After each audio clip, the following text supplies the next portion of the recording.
Olá, eu me chamo Adriana, sou estudante de psicologia da sexta fase da Unifacvest e estou aqui com a minha entrevistada Kendra.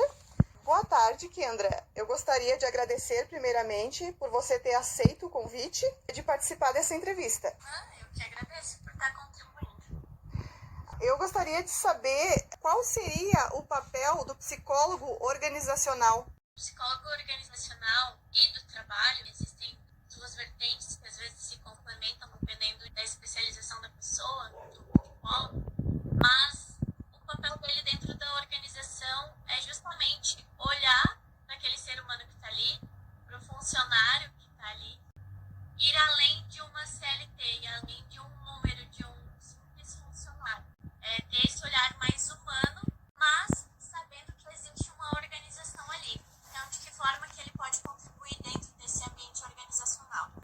Ele vai estar olhando para esse ambiente de trabalho, vendo melhorias, vendo a organização em geral, como que é o clima, como que é a cultura, parte de recrutamento e seleção, de avaliação de desempenho.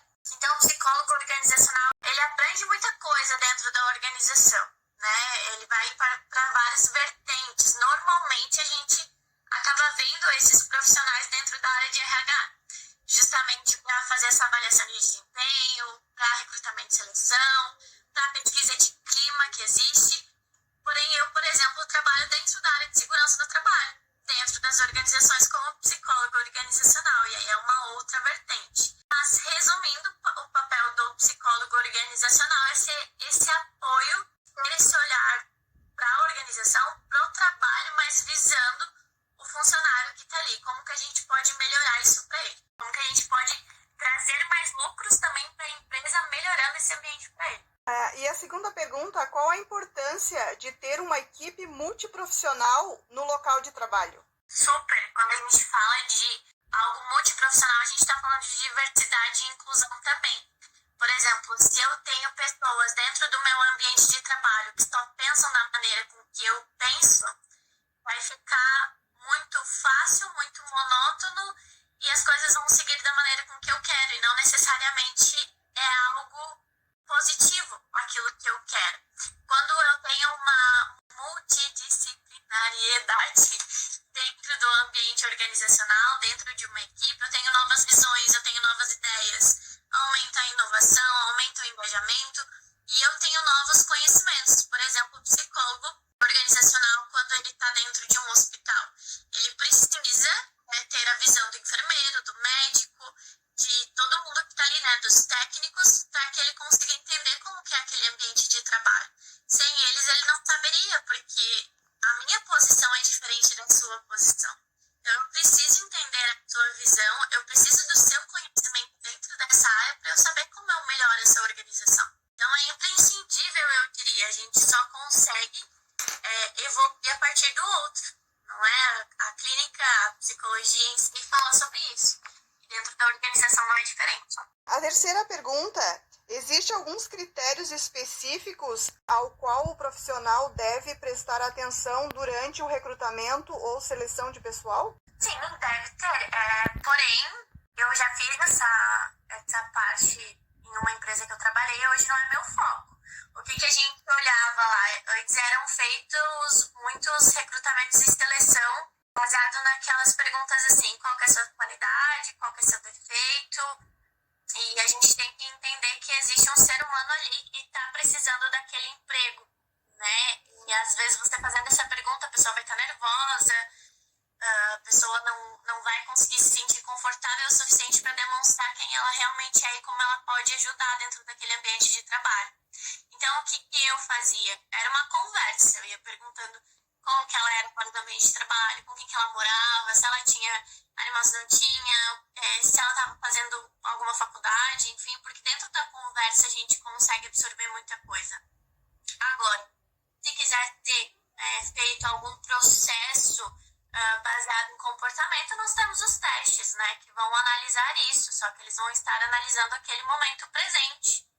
Então, eu acho que uma boa conversa, ela soluciona muita coisa.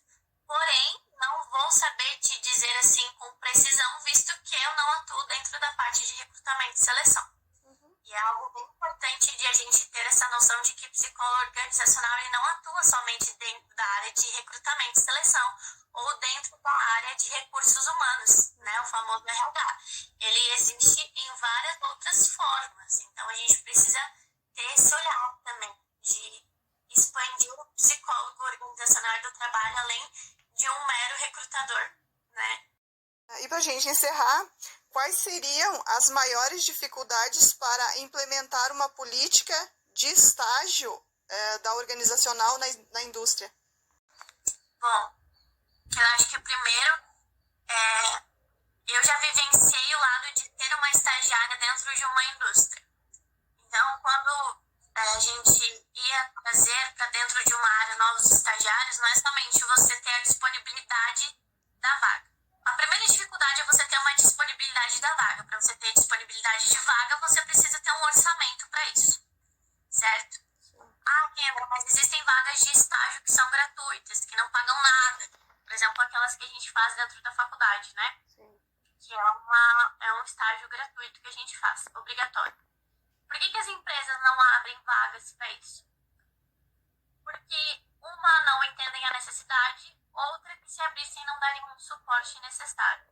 Eu, por exemplo, vi áreas onde a gente colocava, tinha dinheiro, tinha disponibilidade, colocava o estagiário lá, mas não tinha quem suportasse ele. Não suportasse no sentido negativo da palavra, mas desse um suporte para aquele estagiário que estava lá. Então acontecia o estagiário ir e acabar não tendo atividade. Então entra mais uma pessoa e acaba sofrendo com aquilo por não ter, né, esse contato, não poder ajudar de uma maneira certa. Então a primeira dificuldade é a falta de dinheiro. A segunda dificuldade é a disponibilidade para as pessoas conseguirem ajudar. Às vezes elas precisam de ajuda. A gente precisa de um estagiário aqui, vai estagiário, mas elas nem sabem como suportar esse estagiário nas atividades do dia a dia, como passar para ele.